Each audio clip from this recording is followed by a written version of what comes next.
अब मैं तुमसे कहूं चिताई, त्रिदेवन की उत्पत्ति भाई। कुछ संक्षेप कहूं गहुराई, सब संशय तुमरे मिट जाई। भरम गए जग वेद पुराना, आदि राम का भेद न जाना। वेदों और पुराणों में कंप्लीट ज्ञान नहीं है, इन्हीं में उलझ पुलझ रह करके अपनी अटकल से ज्ञान गुण बना करके हम यहीं काल के जाल में फंसे रहे। भरम गए जग वेद पुराना, आदि राम का भेद न जाना। राम राम सब जगत बखाने, आदि राम को कोई बिरलाए जाने। आदि राम माने परम अक्षर ब्रह्म सत्य पुरुष को। ज्ञानी सुने सो हृदय लगाई, मूर्ख सुने तो गम ना पाई। कि जो सृष्टि रचना और ब्रह्मा विष्णु महेश के विषय में मैं ज्ञान देने जा रहा हूं, बुद्धिमान लोग तो इसको सहर स्वीकार करेंगे और मूर्ख वो नहीं सुना करते, वो तो लकीर के फकीर होते हैं। ज्ञानी सुने सो हृदय लगाई, मूर्ख सुने तो गम ना पाई। क्या बताना चाहते हैं कि जो मैं बताने जा रहा हूं इस बात को, माँ अष्टंगी पिता निरंजन, ये जम दारुण वंशन अंजन। पहले कीन निरंजन राई, पीछे से माया उपजाई। कि ब्रह्मा विष्णु महेश के माँ अष्टंगी दुर्गा है और पिता ज्योति निरंजन काल है। माया रूप देख अति शोभा, देव निरंजन तन मन लोभा। काम देव धर्मराय सताए, देवी को तुरंत धर खाए। पेट से देवी करी पुकारा, हे साहेब मेरा करो उभारा। टेर सुनी तब हम ता आए, अष्टंगी को बंद छुड़वाए। सतलोक में की ना दुराचारी, काल निरंजन दी ननकारी। माया समेत दिया भगाई, 16 संख कोस दूरी पर आई। अष्टंगी और काल अब दोई, मंद कर्म से गए बिगोई। धर्मराय को हिकमत की ना, नख रेखा से भग कर लीना। धर्मराय की ने भोग विलासा, माया को रही तब आशा।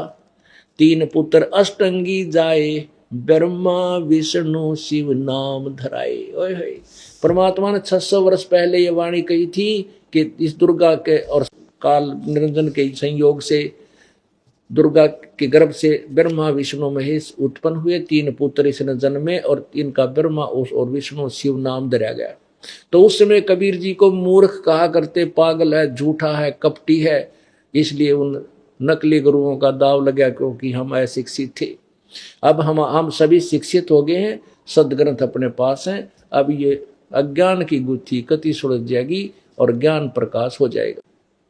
3 देव और अवतारा, ताको भजे सकल संसारा।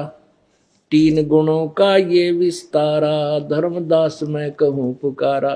गुण तीनों की भक्ति में ये भूल पड़ो संसारे। कहे कबीर निज नाम बिना, कैसे उतरो पार। गुण तीनों की भक्ति में, रजगुण ब्रह्मा सतगुण विष्णु तमगुण शिव जी की साधना में भक्ति में ये सब उलझे हुए हैं। और जब तक आपको तत्व ज्ञान नहीं मिलेगा तुम पार कैसे होगे। तीनों गुण रजगुण ब्रह्मा सतगुण विष्णु तमगुण शिव जी पूजा के योग नहीं है, ये कल स्पष्ट करेंगे श्रीमद् भगवत गीता से। बोलो सतगुरुदेव की। कर जोरूं विनती करूं, डरूं चरण पर शीश। गुरु जी राम देवानंद जी महाराज ने दियो नाम बख्शीश। कोटि कोटि सिजदा करूं, कोटि कोटि प्रणाम। चरण कमल में राखियो मैं, बंदी जाम गुलाम।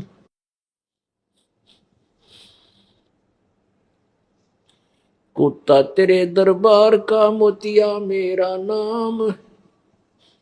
गले प्रेम की जेवड़ी, जहां खेचो वहां जाऊं मैं। तो करो तो बावड़ू, दूर दूर करो तो जाऊं।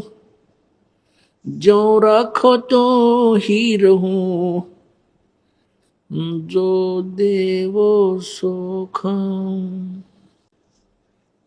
गुरु बिन माला फेरते, गुरु बिन देते दान, गुरु बिन दोनों निष्फल हैं, चाहे पूछो वेद पुराण।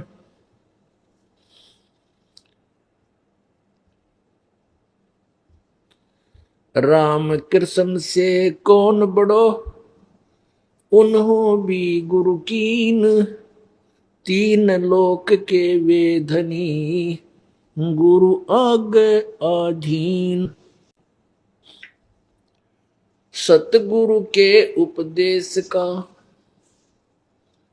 लाया एक विचार, जय सतगुरु मिलते नहीं, जाते नरक द्वार। कबीर नरक द्वार में दूत सब, करते खेचा तान, उनसे कभू ना छूटते, फिर फिरते चारों खान। कबीर चार खानी में भरमते, कभू न लगते पार, सो फेरा सब मिट गया मेरे, सतगुरु के उपकार। सात समुद्र की मसी करूं, लेखनी करूं बन राय, धरती का कागज करूं, गुरु गुण लिख्यो न जाए। कबीर गुरु मानुष कर जानते, ते नर कहिए अंध, ओए दुखी संसार में, आगे यम के फंद। गरीब सतगुरु के सिजदा करूं, कर्म छुटाए कोट, जो सतगुरु की निंदा करे, जम तोड़ेंगे होठ। जय इब कै सतगुरु मिले, जय इब कै सतगुरु मिले, सब दुख आखों रो, चरणों ऊपर शीस धरूं, कहूं जो कहनी हो। कबीर साईं मिलेंगे, पूछेंगे कुशलात, आदि अंत की सब कहूं, अपने दिल की बात। गुरु जी तुम ना भूलियो, चाहे लाख लोग मिल जाएं, हमसे तुमको बहुत है, तुमसे हमको नहीं।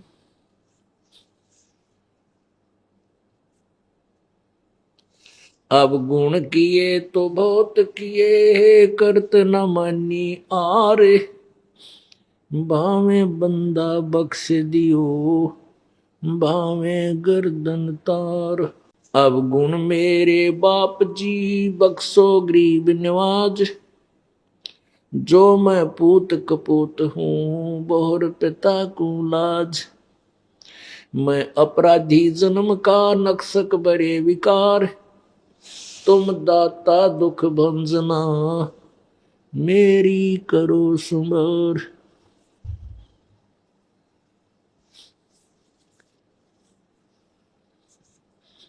परमपिता परमात्मा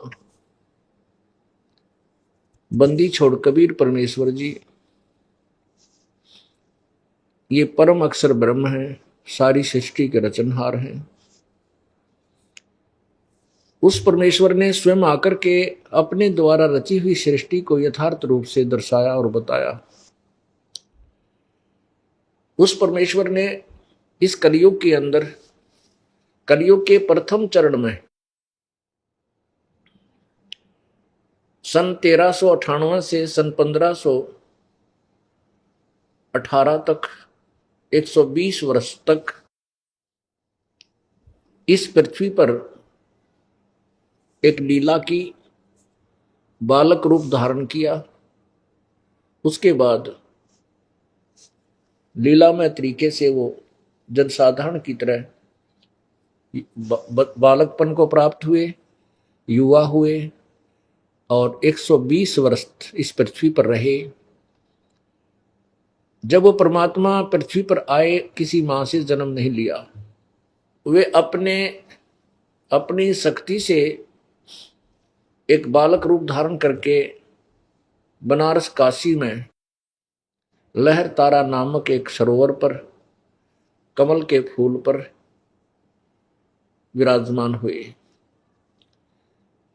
उनको एक अष्टानंद नामक ऋषि ने देखा। उस ऋषि ने अपने गुरुदेव को बताया, श्री रामानंद जी को, कि एक ऊपर से आसमान से एक बहुत तेजों में प्रकाश आया। उस प्रकाश से मेरी आंखें चुंधिया गई, एकदम बंद हो गई, मैं देख नहीं सका। जब आंखें मेरी बंद हुई तो आंखों के अंदर एक बालक का रूप दिखाई दिया। जैसे हम सूर्य की तरफ देखते हैं, आंखें ज्यादा समय तक सूर्य को नहीं देख सकती, और जो ही हम सूर्य की से अपनी आंखों को हटाते हैं तो सूर्य का एक प्रतिबिंब बिंब दिखाई देता है। प्रकाश नहीं दिखता उसमें, उसका ओरिजिनल आकार दिखाई देता है, एक गोलाकार दिखाई देता है। ऐसे ही अष्टानंद ऋषि ने उस प्रकाश को देखा, उसकी आंखें उस प्रकाश को सहन नहीं कर सकी। आंखें जब बंद हुई तो उसमें एक बालक रूप दिखाई दिया। उस बालक का प्रकाश था। एक नीरू और नीमा नामक दंपति निसंतान थे। वो प्रतिदिन उस सरोवर पर स्नानार्थ जाया करते थे। उस बालक परमेश्वर को वो दोनों ले आए थे और उनके घर पर परमात्मा ने लीला की थी। नीरू और नीमा जुलाहे का कार्य करते थे, इसलिए परमेश्वर धानक रूप से प्रसिद्ध हुए, जुलाहा रूप से प्रसिद्ध हुए। उस परमेश्वर ने आज से लगभग 600 वर्ष पूर्व सभी सदग्रंथों का, पवित्र चारों वेदों का, पवित्र श्रीमद् भगवत गीता जी का, पवित्र 18 पुराणों का यथार्थ ज्ञान अपनी सिंपल लैंग्वेज में, अपनी साधारण भाषा में वर्णन किया।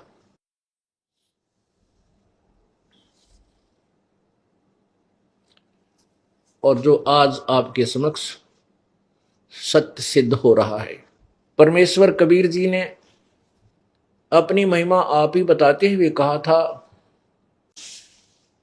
वेद हमारा भेद है, मैं ना वेदन के माही, और जौन वेद से मैं मिलूं वो वेद जानते नाही। परमात्मा ने, कबीर परमेश्वर ने कहा था कि चारों पवित्र वेद मेरी ही महिमा का गुणगान करते हैं, मेरे ही विषय में जानकारी दे रहे हैं, परंतु मैं वेदों में वर्णित विधि से प्राप्त नहीं हो सकता, क्योंकि चारों पवित्र वेदों का सारांश श्रीमद् भगवत गीता जी है। और इन चारों वेदों में और पवित्र श्रीमद् भगवत गीता जी में गीता ज्ञानदाता और वेद ज्ञानदाता ब्रह्म अर्थात ज्योति निरंजन काल कह रहा है कि मेरा एक ओम नाम है, उसका अंतिम श्वास तक जो जाप करता है वह मेरे से मिलने वाले लाभ को प्राप्त होता है, लेकिन भगवान प्राप्ति नहीं होती। पवित्र गीता जी अध्याय नंबर 8 के श्लोक नंबर 13 में कहा है, ओम इति एक अक्षरम ब्रह्म व्यवहारन माम अनुसमरण। माम ब्रह्म, मुझ ब्रह्म का केवल एक ओम अक्षर है, जो इसका उच्चारण करके श्रवण करता हुआ शरीर त्याग कर जाता है, वह मेरे वाली परम गति को प्राप्त होता है। ओम इति एकाक्षरम ब्रह्म व्यवहारन माम अनुसमरण, ये पर्याति तजन देहम स याति परमाम गतिम। फिर उस पूर्ण परमात्मा की, कबीर परमेश्वर के विषय में पूर्ण परमात्मा की प्राप्ति का जो मंत्र है उसके विषय में पवित्र गीता जी अध्याय नंबर 17 के श्लोक 23 में कहा कि ओम तत्सत इति निर्देश ब्रह्मण त्रिविध समर्थ है।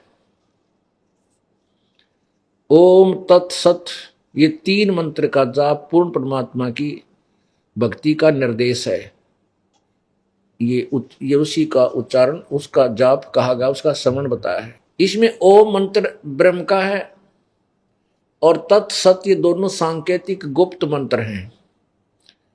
इसके विषय में गीता जी अध्याय नंबर 4 के श्लोक 34 में कहा है कि कोई तत्वदर्शी संत बताओगा उस परम पिता के बारे में यथार्थ ज्ञान और भक्ति विधि।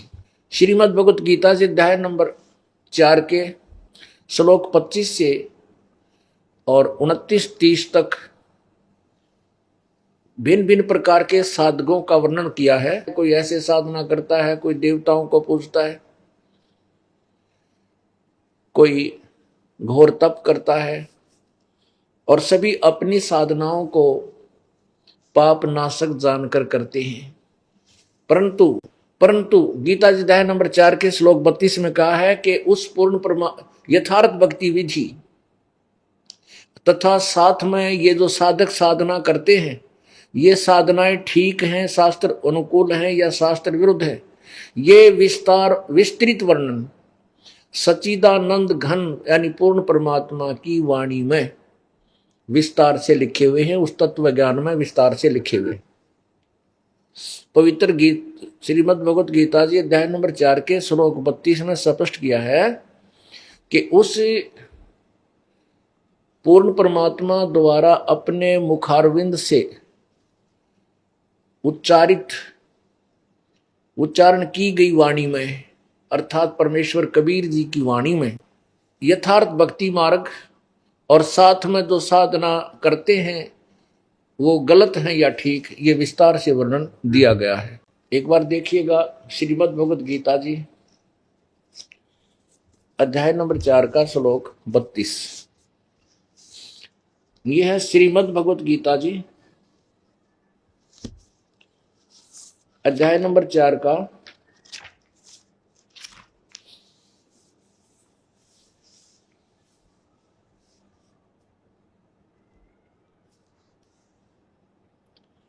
और श्लोक नंबर 32 है ये।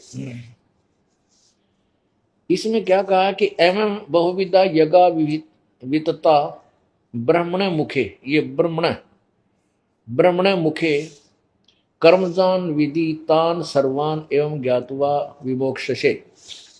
इस प्रकार और भी बहुत से तरह के यज्ञ, यानी पहले जो यज्ञ वर्णन किए हैं कि कोई ऐसा करता है, कोई ऐसी साधना करता है, ये देखिएगा 25 से अध्याय नंबर 4 का श्लोक 25। अपने माने बहुत से, वैसे दूसरे को, या बहुत से योगीजन देवताओं के पूजन रूप यज्ञ का, यानी कुछ तो देवता पूजे बड़ी भांति अनुष्ठान करते हैं, और दूसरे परब्रह्म परमात्मा ब्रह्माग्नि यानी ब्रह्माग्नो यानी ब्रह्म के लिए अपने शरीर को गाड़ देते हैं, साधना में फूंक देते हैं ब्रह्माग्नि रूप में। यज्ञ के द्वारा ही आत्म रूप यज्ञ का हवन किया करते हैं। देखो 26 में, और अन्य योगीजन श्रोत्र आदि समस्त इंद्रियों को संयम रूप अग्नि में हवन किया करते हैं, यानी कुछ संयम में लगे रहते हैं। दूसरे योगीजन शब्द आदि समस्त इंद्रियों के को इंद्रिय रूप अग्नि में हवन किया करते हैं। 27 में, दूसरे योगीजन इंद्रियों की संपूर्ण क्रियाओं और प्राणों की समस्त क्रियाओं को ज्ञान से प्रकाशित आत्म संयम रूप योग में हवन किया करते हैं। और कई अपरे माने कई पुरुष द्रव्य यज्ञ, यानी केवल जो धन से होने वाले धार्मिक अनुष्ठान हैं उनको द्रव्य संबंधी यज्ञ करने वाले, कई पुरुष द्रव्य संबंधी यज्ञ करने वाले हैं, कितने ही तपस्या रूप यज्ञ करने वाले। कुछ तपस्या करें, कुछ धर्म से, कितने गौशाला बनवा दी, कितने धर्मशाला, कितने प्याव खुलवा दी, कितने भंडारे करवा दिए, कितने इस तरह की साधनाएं करते हैं, कुछ तपस्या करते हैं। और दूसरे योगीजन योग रूप या केवल योग ही करते रहते हैं, तथा दूसरे कितने ही योग रूप यज्ञ करने वाले हैं, और कितने ही अहिंसा आदि तीक्ष्ण व्रतों से युक्त यतनशील पुरुष स्वाध्याय रूपी यज्ञ ज्ञान यज्ञ करने वाले हैं। कुछ तो अहिंसा रूपी यज्ञ करते हैं, अनुष्ठान करते हैं। जैसे आपने देखे होंगे मुंह पट्टी बांध कर जैनी नंगे पैर मुंह पर पट्टी बांध के वो कहते हैं हम जीव हिंसा नहीं करते, इस अहिंसावादी होकर ही परमात्मा प्राप्ति करेंगे, ये हमारी साधना है।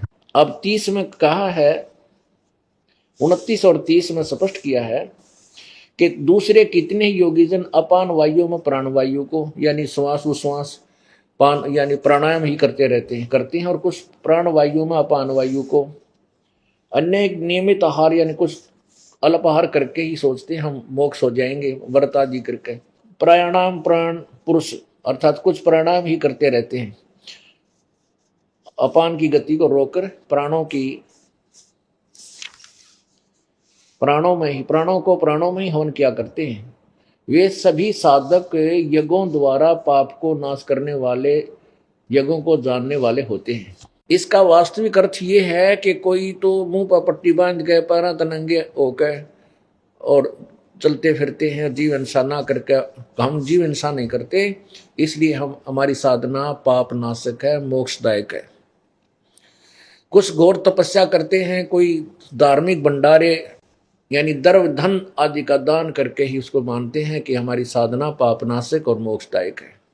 अब इसका निर्णय, ये 30 तक आपने सुना, अब 32 में इसका निर्णय दिया है कि ये साधना जो ऐसे ऐसे व्यक्ति करते हैं, साधक करते हैं, तथा इसके अतिरिक्त और भी बहुत से विस्तार से उस परमेश्वर की वाणी में, सच्चिदानंद घन परमेश्वर यानी पूर्ण परमात्मा की वाणी में विस्तार से कहे गए हैं, उस तत्व ज्ञान में विस्तार से कहे गए हैं, उनको सुनो। किससे सुनो?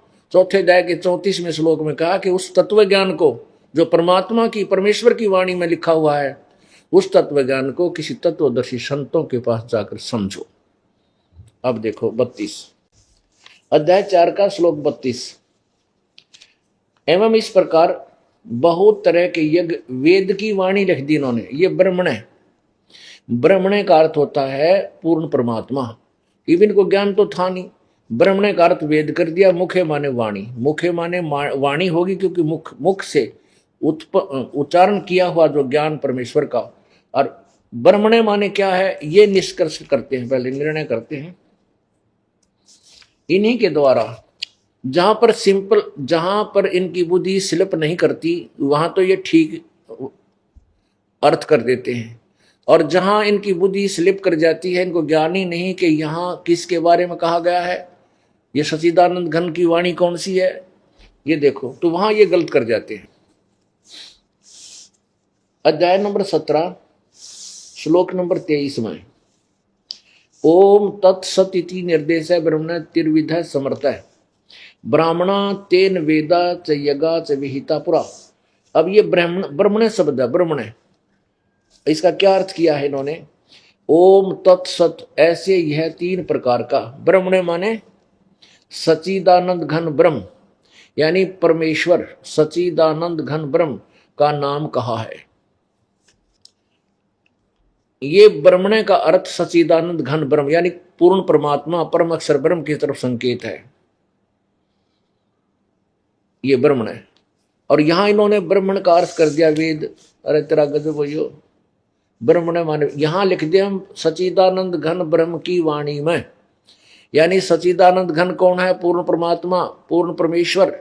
उस पूर्ण परमेश्वर की वाणी में अर्थात तत्व ज्ञान में विस्तार से कहा गया है। देखिएगा, अब ये स्पष्ट हुआ कि ब्रह्मण माने वेद नहीं है, क्योंकि ब्रह्म, ये ब्रह्म का अर्थ वेद कर देते हैं ज्ञानता से। नहीं, ब्रह्म माने प्रभु, और ब्रह्म का अर्थ वेद नहीं हो सकता। जैसे राजा का अर्थ संविधान नहीं हो सकता, वेद तो भगवान का विधान है, वेदों में तो वाणी है, वो परमात्मा का विधान है। वेद जो है परमात्मा का संविधान समझो, और ब्रह्म परमात्मा का नाम है। तो ब्रह्म का अर्थ वेद नहीं हो सकता, राजा का अर्थ संविधान नहीं किया जा सकता, कोई अनाड़ी कर सकता जिसको ज्ञान कति नहीं। यहां देखना अध्याय नंबर 4 का श्लोक नंबर 32 है। इस प्रकार और भी बहुत तरह के यज्ञ, इस प्रकार जो पहले हुए भी उस तत्व ज्ञान में लिखे हैं वो ठीक है या गलत है, उनकी निर्णय दिया है। और बहुत तरह के यज्ञ वेद की वाणी नहीं, सच्चिदानंद घन ब्रह्म यानी परम अक्षर ब्रह्म की वाणी में, परमेश्वर की वाणी में विस्तार से कहे गए हैं। और वो कर्म जान उनको उनको, उन सब को कर्म जान यानी कर्मों से, क्रियाओं से, मन, इंद्रिय और शारीरिक क्रियाओं द्वारा संपन्न होने वाले जान, इस प्रकार तत्व से जानकर उनके अनुष्ठान द्वारा तू कर्म बंधन से सर्वथा मुक्त हो जाएगा, यानी पूर्ण मोक्ष हो जाएगा। पुण्यात्माओं, ये सदग्रंथ परमेश्वर की महिमा का यथार्थ ज्ञान दे रहे हैं। इसमें स्पष्ट किया है कि परमेश्वर की वाणी में यथार्थ ज्ञान दिया है, और उसमें इन जो पहले आपको बताए हैं, कोई ऐसे साधना करता है, कोई ऐसे साधना करता है, कोई तपस्या करता है, कोई कुछ करता है, कोई केवल प्राणायाम पर आश्रित है, कोई अल्पाहारी बना हुआ है, ये सभी अपनी साधना को मोक्षदायक और पाप नाशक जानकर करते हैं, लेकिन उनका विस्तार से विवरण उस परमेश्वर की वाणी में, उस परमेश्वर की वाणी में विस्तार से कहा है। अब वो परमेश्वर की वाणी वो कौन सी है, अभी आपको दिखाते हैं, जिसका समर्थन चारों वेद भी करते हैं। परमात्मा की वाणी, परमात्मा ने कहा था, वेद मेरा भेद है, मैं ना मिलो वेदन के माही, और जौन वेद से मैं मिलूं वो वेद जानते नहीं। अब वेद परमात्मा कबीर जी का भेद है। अब जैसे आपको बताया कि परमेश्वर कबीर जी सन 1398 में एक नवजात शिशु का रूप धारण करके कमल के फूल पर विराजमान हुए। वहां से नीरू और नीमा नाम के एक मुसलमान जुलाहा दंपति उनको घर ले गया। 25 दिन तक परमेश्वर कबीर जी ने कोई आहार नहीं किया, और स्वस्थ ऐसे थे जैसे बच्चा प्रतिदिन किलो दूध पीता हो। लेकिन माता पिता को चिंता हुई कि यह बालक मरेगा, क्योंकि कुछ खा पी नहीं रहा। नीरू नीमा पहले हिंदू थे, ब्राह्मण थे, मुसलमानों ने उनको जबरदस्त मुसलमान बना दिया था। फिर भी उनकी आस्था भगवान शिव से नहीं हटी थी, क्योंकि वो भगवान शिव के पुजारी थे। एक दिन भगवान शिव जी एक ब्राह्मण रूप, ऋषि रूप बना करके नीरू नीमा के घर पर पधारे, पहुंच गए, और उनसे पूछा कि माई तू क्यों रो रही है।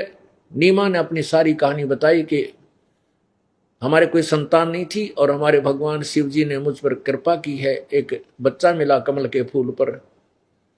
अब ये वो कुछ आहार नहीं कर रहा, ये बच्चा मरेगा और साथ में मैं भी मृत्यु को प्राप्त हो जाऊंगी, मैं नहीं जी सकती। अब इस विषय को ज्यादा ना बढ़ाकर, क्योंकि हमारा आज उद्देश्य जो है कुछ और है, जो समझाने का, ये एक भूमिका बना रहे हैं उस परमेश्वर को परमेश्वर सिद्ध करने के लिए। तो कबीर परमात्मा को बच्चे रूप से उठा करके नीमा ने एक ब्राह्मण रूप में विराजमान भगवान शिव जी को ऐसे थमाना चाहा, उसके चरणों में डालना चाहा, ऋषि जी के चरणों में डालना चाहा। तो ऐसे यूं बच्चा, ऋषि उस शिव जी के चरणों की तरफ उसने रखा, बच्चा वहां से हाथों से उठकर और 3 फुट की ऊंचाई पर अपने आप हवा में ऐसे स्थिर हो गई। और उस लीला को देख करके भगवान शिव जी 3 कदम पीछे हो गए कि ये कोई परम शक्ति है जो मेरे चरणों में नहीं आ सका, कोई मेरे से परम शक्ति है। तब भगवान शिव जी ने ऐसे हाथ किया जैसे बच्चे को प्यार से लेते हैं, तो परमात्मा उनके हाथों में विराजमान हो गए। 7 बार वार्तालाप हुई। अब नीमा ये सब करिश्मा उस संत का ही मान रही थी जो सामने खड़ा था, कबीर जी का नहीं, क्योंकि उस ऋषि को वो शक्तिशाली समझ रही थी। कबीर परमेश्वर ने ब्राह्मण रूप में विराजमान शिव से कहा कि भगवान, इनसे कहो कि कुंवारी गाय लावें, उसके ऊपर आप आशीर्वाद रूपी हाथ कमर पे लगा देना, वह दूध देवेगी। ऐसा ही हुआ। एक कुंवारी गाय लाई गई। कबीर परमेश्वर के आदेश से भगवान शिव जी ने उसकी कमर पे हाथ मारा, थन लंबे लंबे हो गए, और एक कोरा पात्र ताजा घड़ा लाए थे मिट्टी का कुम्हार से, वो नीचे रख दिया। वो 3-4 किलो का जो पात्र था वो भर गया, अपने आप दूध बंद हो गया। फिर वो गाय प्रतिदिन दूध देने लगी, और कबीर परमेश्वर उस कुंवारी गाय के दूध से लीला करते हुए परवरिश को प्राप्त हुए। अब पुण्यात्माओं, ये प्रमाण आपको वेद में देता हूं। अब देखिएगा ऋग्वेद 9 से 10 मंडल, महर्षि दान सरस्वती की इसमें फीत लगा रखी है। ये देखिएगा, ये कहां से प्रकाशित है? प्रकाशक है सार्वदेशीय कार्य प्रतिनिधि सभा, महर्षि दान भवन, रामलीला मैदान, नई दिल्ली। मुद्रक है प्रिंस ऑफसेट प्रिंटर्स, 1510 पटौदी मार्ग, दरियागंज। इसके मंडल नंबर 9, ये देखिएगा, ऋग्वेद मंडल नंबर 9, सूक्त नंबर 1 और मंत्र नंबर 9। मंडल नंबर 9, सूक्त नंबर 1 और मंत्र नंबर 9। 9:1:9 में क्या लिखा है? अब अभी इमम अधन्या इत उत शृणंती धेन्व शिशुम सोम इंद्राय पातवे। इसका अर्थ इन्हीं के शब्दों में देखिए। इमम माने उस, सोम माने सोम स्वभाव वाले श्रद्धालु पुरुष को।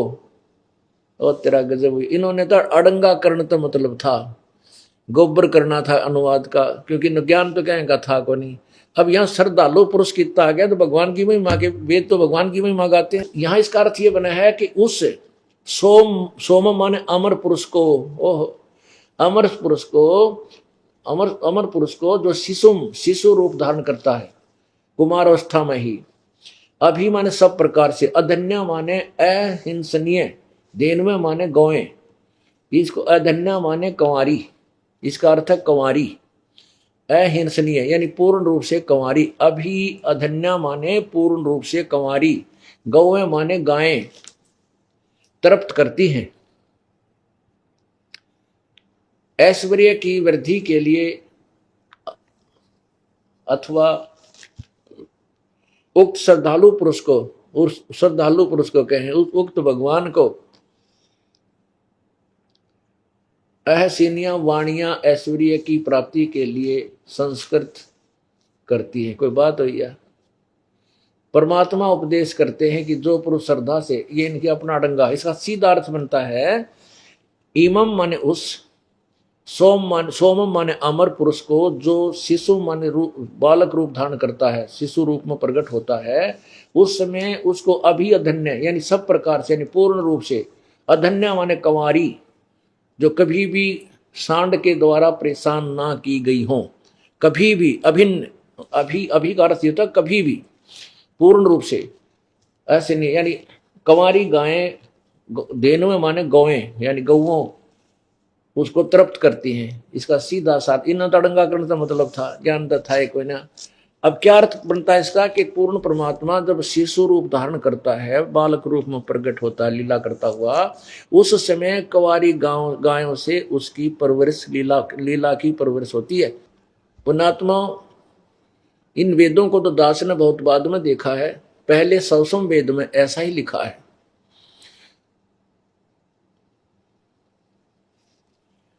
और आज वो साधारण वाणी में ऐसा लिखा था, परमेश्वर की वाणी में, आज इन वेदों ने उसका समर्थन कर दिया। अब बताते हैं कि कबीर परमेश्वर, जैसे गीता जी अध्याय नंबर 4 के श्लोक 32 में कहा है कि ब्रह्मणे मुखे सच्चिदानंद घन परमात्मा की वाणी में बहुत प्रकार के ऊपर वाले जो पहले वर्णित हैं वो भी और अन्य भी सभी विस्तार से कहे गए हैं। और वो सभी कर्मजान यानी काम करते करते, साधारण स्वाभाविक कर्मों को करते हुए पूर्ण होते हैं। वो परमात्मा द्वारा बताए गए वास्तविक धार्मिक अनुष्ठान। और परमात्मा की वाणी में लिखा है, नाम उठत नाम बैठत नाम सोत जागवे, नाम खाते नाम पीते नाम सेती लागवे। यानी वही वेद बताते हैं, वही परमात्मा का 100वां वेद व कबीर वाणी, परमेश्वर की वाणी वही बताती है, जो सिंपल लैंग्वेज में बहुत पहले लिखी गई थी, जिसको इन अज्ञानी ऋषि महर्षि और गुरुओं ने और ब्राह्मणों ने रिजेक्ट कर दिया था कि वो क्या जाने कबीर, वो तंबूरे लेकर गाता था, वो अशिक्षित था, वो पढ़ा नहीं था, वो क्या जाने। तो लाल से अपरिचित होने से उन संतों ने और ऋषियों ने हमारे को कंकरों की गठड़ी बंधवा दी, हमारे को कौड़ियों की गठड़ी बंधवा दी और उसको उठाए फिर रहे हैं कि ये बहुत कीमती है। आन उपासना रूपी कौड़ी, देवी देवताओं की पूजा रूपी कौड़ी, ब्रह्म परब्रह्म तक की साधना रूपी कौड़ी, उनको हम उठाए फिर रहे थे। अब हमें लाल की परख हो गई है, जिसको लाल मिल जाएगा फिर वो कौड़ियों को नहीं ग्रहण कर सकता। अब आपको दिखाते हैं कि कबीर परमेश्वर के विषय में वेद क्या बताते हैं।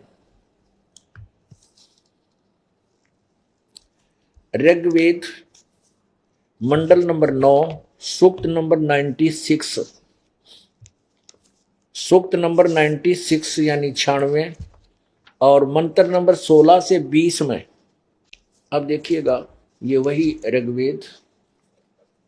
ऋग्वेद मंडल नंबर 9 सूक्त 96, इसमें मंत्र नंबर 16,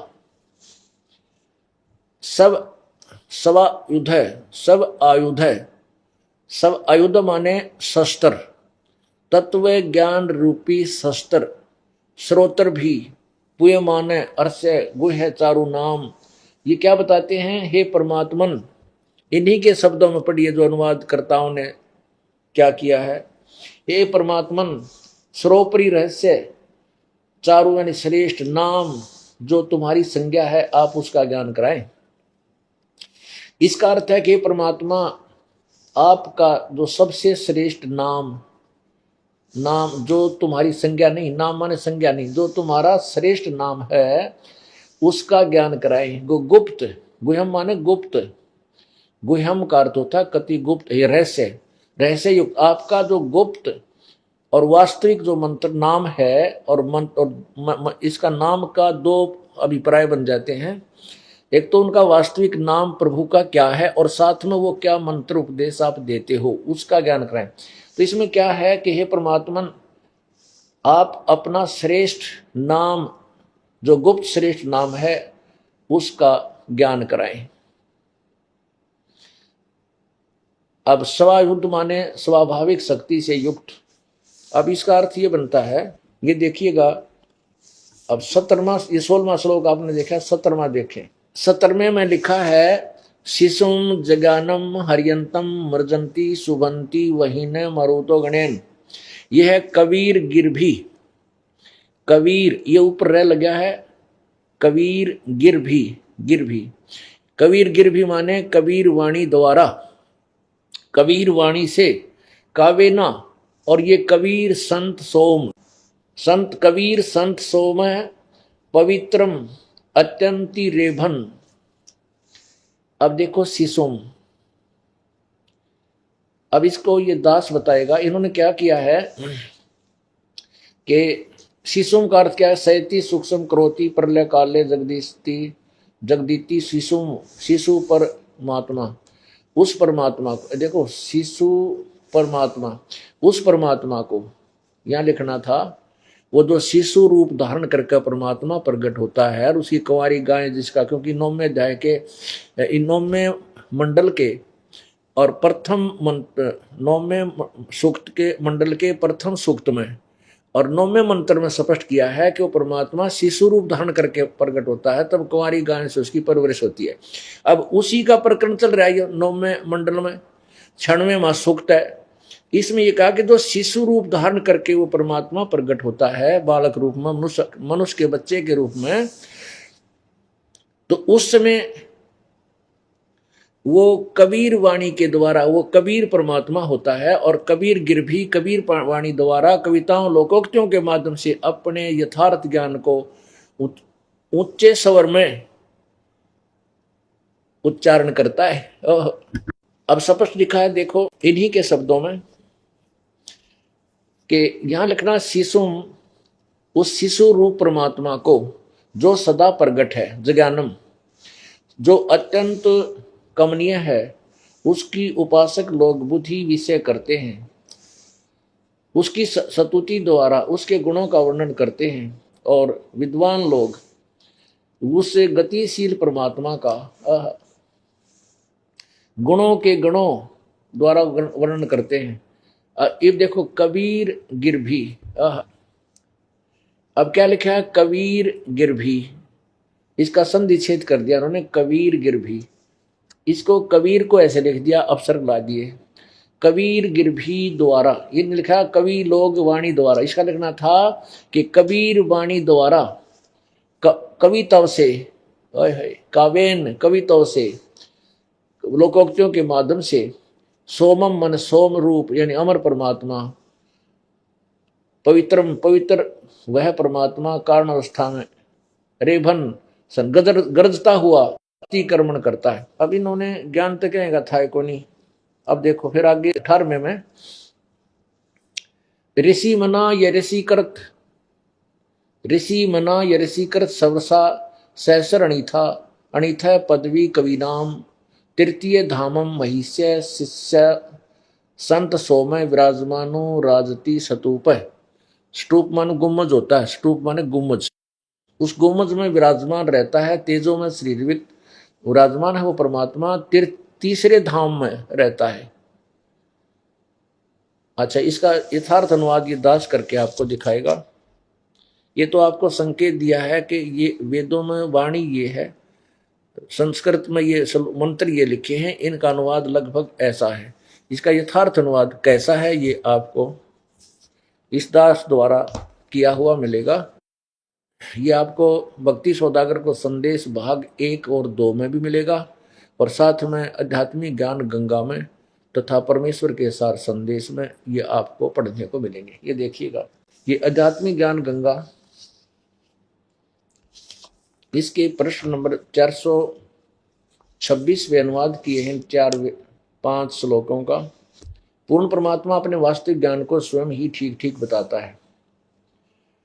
प्रमाण ऋग्वेद मंडल नंबर 9 सूक्त नंबर 96 के मंत्र 16 से 18 यहां लिखा है, देखिएगा। ऋग्वेद मंडल नंबर 9 सूक्त 96 मंत्र 16 में कहा कि पूर्ण परमात्मा, ये इसका देखिए, सब आयुध है सतोत्तर भी पुयमानो अर्षभे गुयम चारु नाम अभिवाजम सप्तरीव सवरश्यामी वायु भी गा देव सोम। हे परमेश्वर, आप सब आयुध है, अपने तत्व ज्ञान रूपी शस्त्र युक्त हैं, उस अपने तत्व ज्ञान रूपी शस्त्र द्वारा पूयमाने मवाद रूपी अज्ञान को नष्ट करें, तथा सतोत्तर भी अपने उपासक को अपने गुप्त चारु सुखदायी श्रेष्ठ नाम माने नाम व मंत्र का ज्ञान कराएं, अपने वास्तविक नाम व मंत्र का ज्ञान कराएं। सोमदेव परमेश्वर, आपके तत्व ज्ञान की, गा माने लोकोक्ति गान की, सर्वश्यामी कानों को अति प्रिय लगने वाली विश्रुति प्राण तथा जीवन दायिनी शुद्ध देसी घी जैसी और घोड़े जैसी तीव्रगामी तथा बलशाली, और अर्थात आपके द्वारा दिया गया तत्व ज्ञान जो कविताओं लोकोक्तियों में है वह मोक्षदायक है, उस अपने यथार्थ ज्ञान व वास्तविक अपने नाम का ज्ञान कराएं।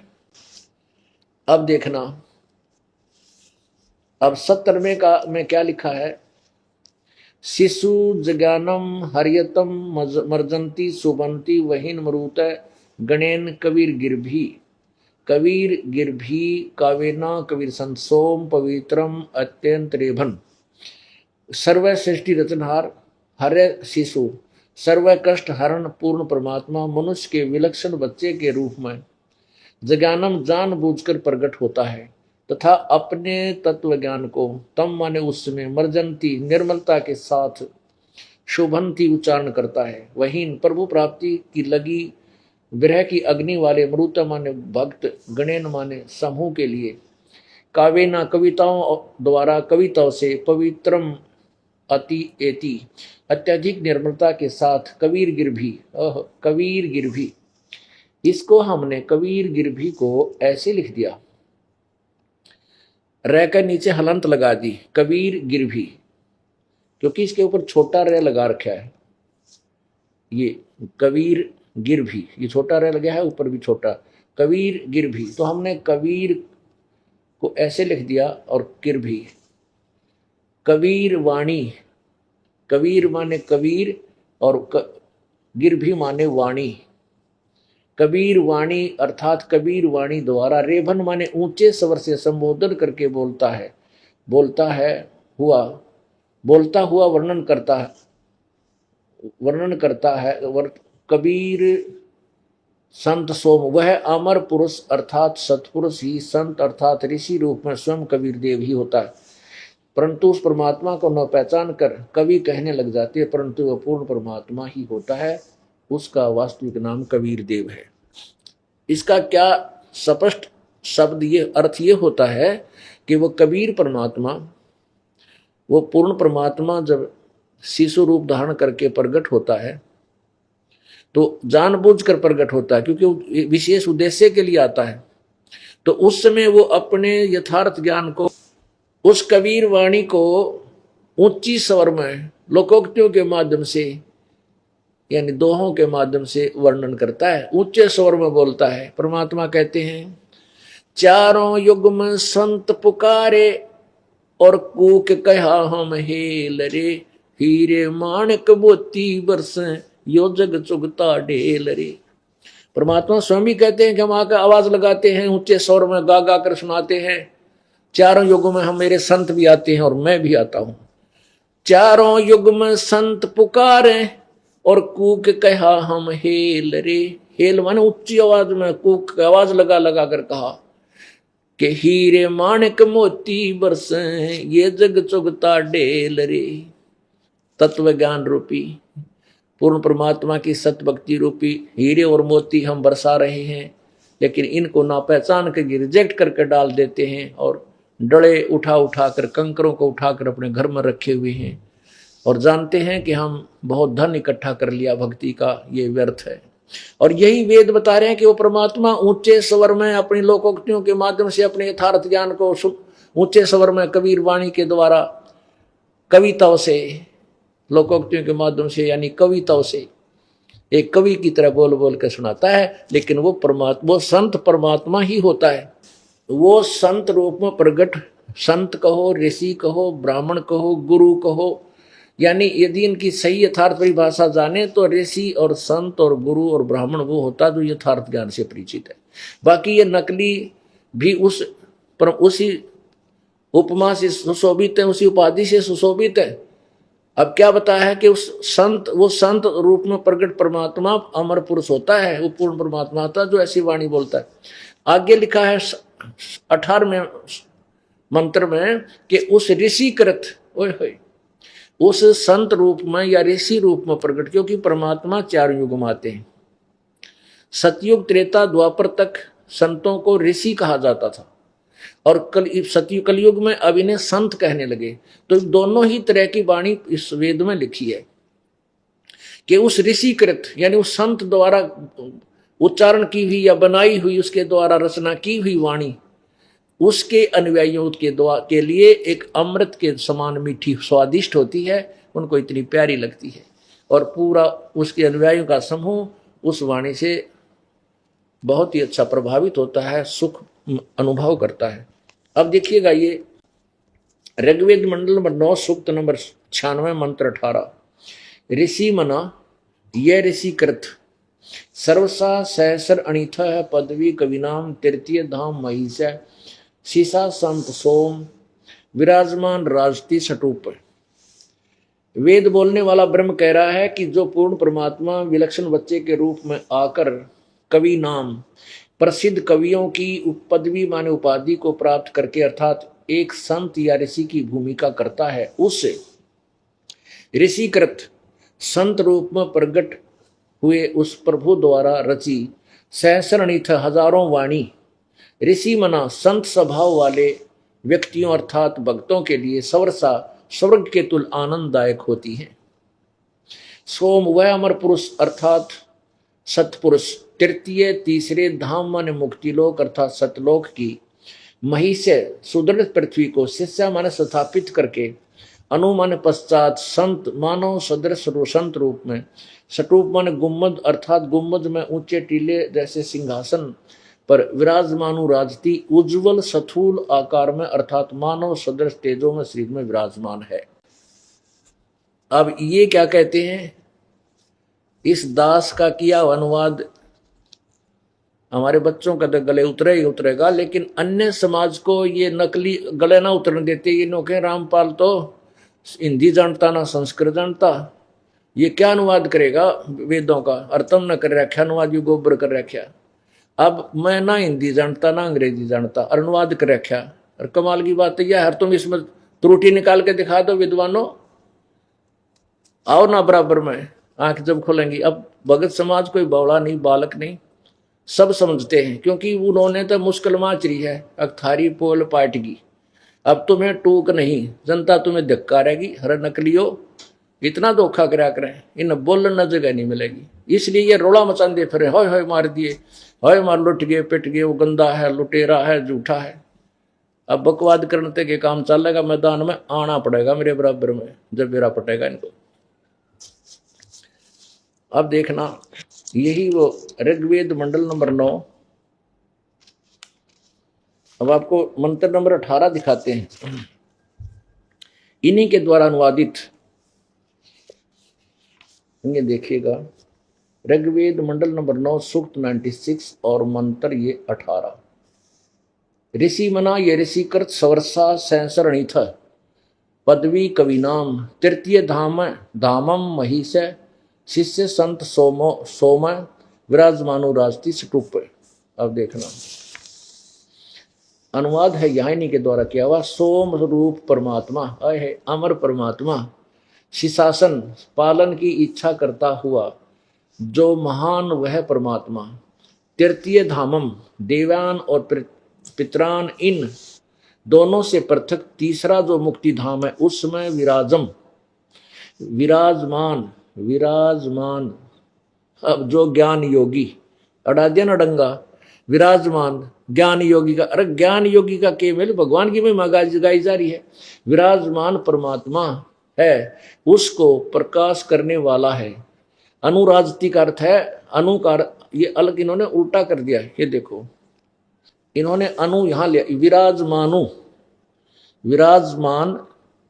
विराजमानो राजती, इसने इन्होंने क्या कर लिया, यो अन यहां ले आए। ये देखो,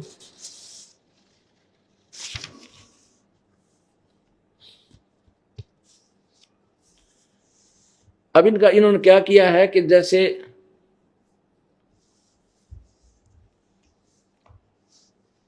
सोम अमर हम जो अनुवाद दास करेगा वो सुनना, इनके द्वारा आपने पढ़ लिया।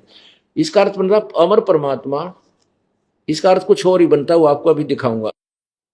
इनके पालन की इच्छा करता हुआ जो महान परमात्मा तृतीय धामम, अब देवान पितरान दोनों से प्रति जो तीसरे जो मुक्ति धाम में विराजमान है, बस इतना होना चाहिए।